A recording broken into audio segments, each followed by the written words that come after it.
विमला अपने दो बेटों के साथ गांव में रहती थी। कुछ ही दिन पहले उसके दोनों बेटों की शादी हुई थी। बड़े बेटे मोहन की शादी मीरा से और छोटे बेटे सोहन की शादी शिवानी से हुई थी। विमला बहुत गरीब थी और उसके दोनों बेटे मेहनत मजदूरी करके बड़ी मुश्किल से घर का खर्च चला पाते थे। शाम का समय था, हल्की ठंडी हवा चल रही थी और घर के बाहर चूल्हे की आंच मंद पड़ रही थी। विमला आंगन में बैठी थी। थोड़ी देर बाद मोहन भी काम से थका हुआ वहां आकर बैठ गया। विमला ने धीरे से उसकी ओर देखा और बोली, मोहन बेटा, घर में खाने को कुछ भी नहीं है, जा जरा बाजार से राशन ले आ। पता नहीं भगवान हमारे दुख कब दूर करेंगे। ठीक है माँ, मैं अभी जाकर बाजार से राशन ले आता हूँ। इतना कहकर मोहन थैला उठाता है और बाजार की तरफ राशन लेने निकल जाता है। उसके जाने के बाद थोड़ी ही देर में विमला का छोटा बेटा सोहन और उसकी पत्नी शिवानी उसके पास आकर बैठ जाते हैं। सोहन अपनी माँ की तरफ देखकर धीरे से कहता है, माँ, हम कब तक ऐसे ही गरीबी में गुजार बसर करते रहेंगे? मेहनत मजदूरी करने के बाद भी इतनी कमाई नहीं हो पाती कि हम दो वक्त की रोटी भी ठीक से खा सकें। सोहन, तू कहना क्या चाहता है? साफ साफ बोल बेटा, बातों को यूं घुमा फिराकर मत कह। तेरी बातों से दिल और घबराने लगता है। जो कहना है सीधे कह दे। माँ, मैं ये सोच रहा था कि मैं शहर चला जाऊं। वहां मेहनत मजदूरी करूंगा तो शायद थोड़ा ज्यादा पैसा मिल जाएगा। यहाँ जितनी भी कोशिश कर लूं, घर चलाना मुश्किल ही रहता है। बेटा, तू शहर जाकर भले ही थोड़ा ज्यादा पैसा कमा लेगा, लेकिन वहाँ रहने और खाने के खर्चे भी तो बहुत होते हैं। उन सब के बाद तेरे पास कितने पैसे बचेंगे? इससे अच्छा है कि तू यहीं गांव में ही रहकर कुछ कर ले बेटा। घर के पास रहेगा तो हम सब भी साथ रहेंगे और खर्च भी कम पड़ेगा। विमला और सोहन अभी बात कर ही रहे थे कि तभी मोहन भी बाजार से राशन लेकर घर लौट आता है। उसके चेहरे पर दिन भर की थकान साफ दिखाई दे रही थी। शिवानी तुरंत उठकर उसके हाथ से राशन का थैला लेती है और बिना देर किए रसोई घर की ओर चल पड़ती है, जहां मीरा पहले से चूल्हा जलाने में लगी हुई थी।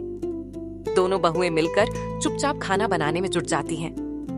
घर की गरीबी और सीमित राशन के कारण उन्हें रोज कुछ न कुछ समायोजन करना पड़ता था, पर फिर भी वे मन लगाकर काम करती थीं। कुछ देर बाद चूल्हे से उठती खुशबू पूरे घर में फैल जाती है। खाना तैयार हो जाता है। रात गहराने लगी थी। सब लोग एक साथ बैठकर सादा सा पर प्यार से बना खाना खाते हैं। दिन भर की थकान और परेशानियों के बाद सब जल्दी ही अपने अपने बिस्तरों पर जाकर सो जाते हैं। घर में सन्नाटा छा जाता है। अगला दिन उगता है। सुबह की हल्की रोशनी आंगन में फैल रही थी। मीरा और शिवानी रसोई में बचे हुए राशन से सुबह का खाना तैयार कर रही थीं। चूल्हा जल रहा था, पर राशन की कमी हर दिन की तरह आज भी महसूस हो रही थी। दोनों बहुएं आपस में धीरे धीरे बातें करती हुईं काम में जुटी थीं कि तभी विमला वहां आकर चुपचाप एक कोने में बैठ जाती है। कुछ पल दोनों बहुएं उसे देखती भी नहीं, लेकिन फिर विमला धीरे से उन्हें संबोधित करती है और कहती है, बहू, आज मोहन और सोहन सुबह सुबह ही खेत में काम करने चले गए हैं। धूप चढ़ने से पहले बहुत सारा काम निपटाना है। तुम दोनों जरा जल्दी खाना बना लो और जब तैयार हो जाए तो कुंडे में पैक करके खेत पर ले जाना। बच्चों को समय पर खाना मिलेगा तो उनकी ताकत बनी रहेगी। खेत का काम आसान नहीं होता। कुछ देर में खाना पूरी तरह बनकर तैयार हो जाता है। मीरा और शिवानी दोनों एक बड़ी टोकरी में रोटियां, सब्जी और पानी का घड़ा रखती हैं। दोनों अपने सिर पर पल्लू ठीक करती हैं और फिर धीरे धीरे कच्चे रास्ते पर चलते हुए खेत की तरफ निकल जाती हैं। रास्ते में धूप थोड़ी तेज हो चुकी थी, लेकिन खेतों में से आती हवा उन्हें थोड़ा आराम दे रही थी। काफी देर चलने के बाद दोनों खेत पर पहुंची। वहां पहुंचकर वे देखती हैं कि मोहन और सोहन दोनों खेत के बीच में खड़े होकर हल चला रहे थे। उनके कपड़े मिट्टी से सने हुए थे, माथे पर पसीने की बूंदें चमक रही थीं और हाथों में हल पकड़े हुए उनकी मेहनत साफ दिखाई दे रही थी। जैसे ही मीरा और शिवानी खेत के किनारे पहुंची, मोहन ने सिर ऊपर उठाकर देखा। उसे अपनी पत्नी को देख हल्की मुस्कान आ गई। वह हल रोककर थोड़ा आगे बढ़ा। उधर सोहन ने भी शिवानी को देखा और हल चाल से रोककर उसकी तरफ चल पड़ा। दोनों भाई अपनी अपनी पत्नियों के पास आकर खड़े हो गए। आप लोग आज मजदूरी पर नहीं गए?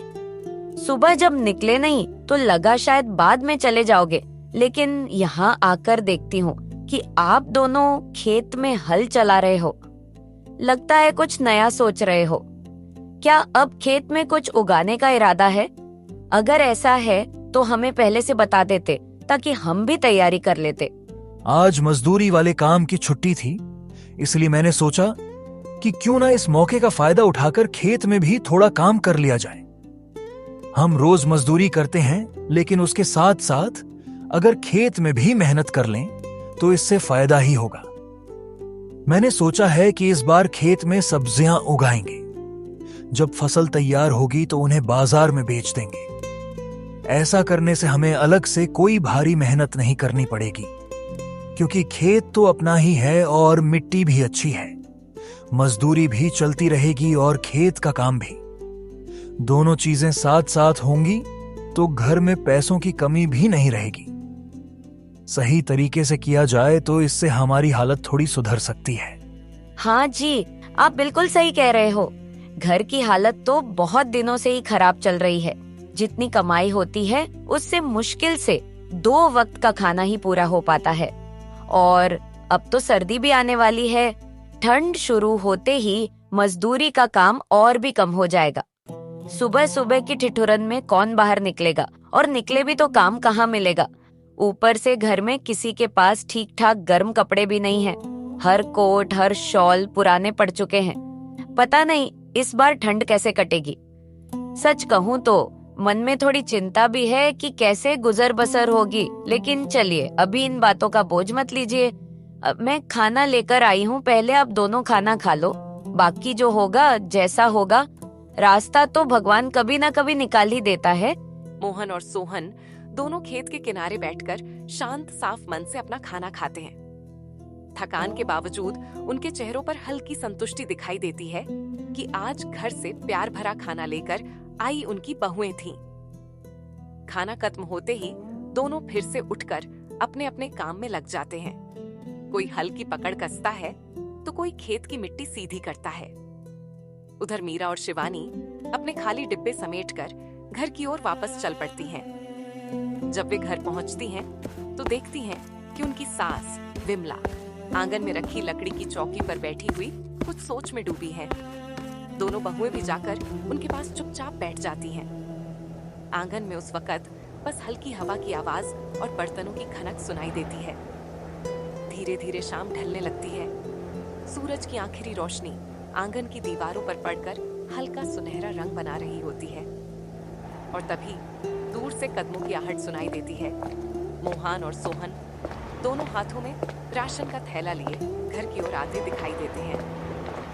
वे आंगन में पहुंचते ही थैले रख देते हैं और बिना समय गंवाए घर के छोटे मोटे कामों में लग जाते हैं। कोई पानी भरता है, कोई लकड़ी जमा करता है, कोई जानवरों का चारा देखता है। कुछ मिनटों बाद मोहन अपने हाथ झाड़ते हुए अपनी माँ विमला के पास आता है और धीरे से कहता है, माँ, आज जब मैं और सोहन खेत में काम कर रहे थे तो एक बात बार बार दिमाग में आ रही थी। सर्दी का मौसम अब ज्यादा दूर नहीं है।